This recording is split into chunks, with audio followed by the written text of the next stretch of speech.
வணக்கங்க. Welcome to அறுசுவை அடிசில். அடிக்கிற வெயிலுக்கு இதமா சில்லுன்னு ஏதாவது சாப்பிடணும் போல இருக்கு இல்லைங்களா? அதுக்காக நான் ரெசிபி தான் இந்த ரெசிபிங்க. வாங்க ஒரு சூப்பரான சில்லான ரெசிபி எப்படி செய்யறதுன்னு பார்க்கலாம். நான் இது செய்யறதுக்காக 1 டேபிள் ஸ்பூன் அளவுக்கு சியா சீடு இல்லைன்னா சப்ஜா சீடு எடுத்துக்கோங்க. இத ஒரு 10 நிமிஷத்துக்கு தண்ணி ஊத்தி ஊற வைங்க. ரொம்ப நேரம் இது ஊறணுன்ற அவசியம் இல்லைங்க. 10 to 15 நிமிஷத்துல நல்லா ஊறி நல்லா உப்பி வந்துருங்க. இப்போ 1 டேபிள் ஸ்பூன் அளவுக்கு கஸ்டர்ட் பவுடர் எடுத்துக்கலாங்க. இந்த கஸ்டர்ட் பவுடர் எல்லா டிபார்ட்மெண்ட் ஸ்டோர்லயும் கிடைக்கும். அப்படி உங்க பக்கத்துல கிடைக்கலன்னா பேக்கரி ஏதாவது இருந்தா கேட்டு பாருங்க. அங்க கண்டிப்பா கிடைக்குங்க. இதை நல்லா கொஞ்சம் கூட கட்டிகள் இல்லாம நல்லா கரைச்சி எடுத்து வச்சுக்கலாங்க. இந்த மாதிரி நல்லா கரைச்சி எடுத்துக்கலாம். இப்போ ஒரு பாத்திரத்துல நான் 3 கப் அளவுக்கு பால் எடுத்துக்கிறேங்க. நீங்க எத்தனை பேர் சாப்பிட போறீங்களோ அதுக்கேத்த மாதிரி அளந்து பால் எடுத்துக்கோங்க. நான் 3 பேருக்குன்றதுனால 750 ml பால் எடுத்திருக்கேங்க. இந்த பாலை நல்லா கொதிக்க விடலாங்க.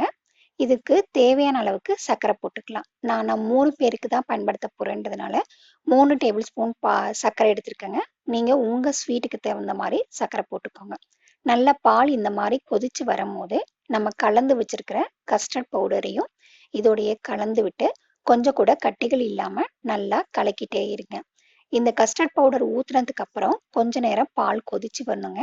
அப்பதான் உங்களுக்கு அந்த கஸ்டர்ட் பவுடரோட ஸ்மெல் வெளியில தெரியாம நல்ல ஸ்வீட் ஸ்மெல் உங்களுக்கு வரும். அதனால கொஞ்ச நேரம் நல்லா கலந்து விட்டுட்டே கொதிக்க விடுங்க.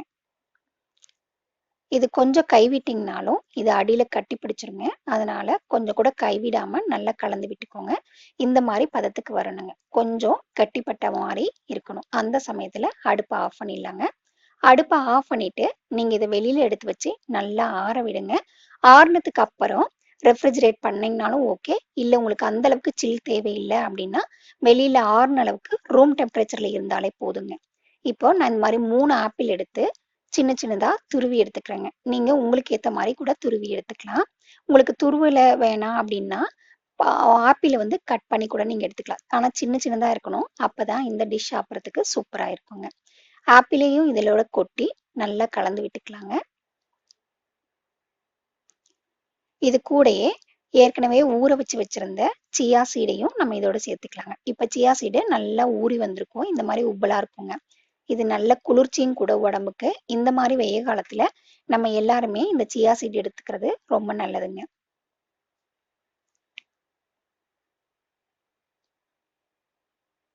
அவ்வளவுதாங்க. ஆப்பிளையும் சியா சீடையும் இந்த கஸ்டர்ட் மில்கோட நல்லா கலந்து விட்டாச்சு. இப்போ நமக்கு ஒரு சூப்பரான ரெசிபி ரெடி ஆயிடுச்சுங்க. இதை நீங்க இப்பவே அப்படியே சாப்பிடலாம். ரொம்ப டேஸ்டா இருக்கும். அப்படி இல்லைன்னா ரெஃப்ரிஜரேட் பண்ணி நல்லா கூலா சாப்பிடலாங்க. ரொம்ப நல்லா இருக்கும். இதை இன்னைக்கு காலையில செஞ்சீங்கன்னா நைட்டுக்குள்ளார தீர்த்துற மாதிரி பார்த்துக்கோங்க. நல்லா இருக்கும். நீங்களும் இதை உங்க வீட்டில் ட்ரை பண்ணி பாருங்க. இது கண்டிப்பா உங்களுக்கு பிடிச்சிருக்கும்னு நினைக்கிறேன். இந்த வீடியோ பிடிச்சிருந்தா உங்க ஃப்ரெண்ட்ஸ் கூடயும் ஷேர் பண்ணிக்கோங்க. இதுவரை நம்மள சேனலை சப்ஸ்கிரைப் பண்ணாம இருந்தா சப்ஸ்கிரைப் பண்ணிக்கோங்க. தேங்க்யூ.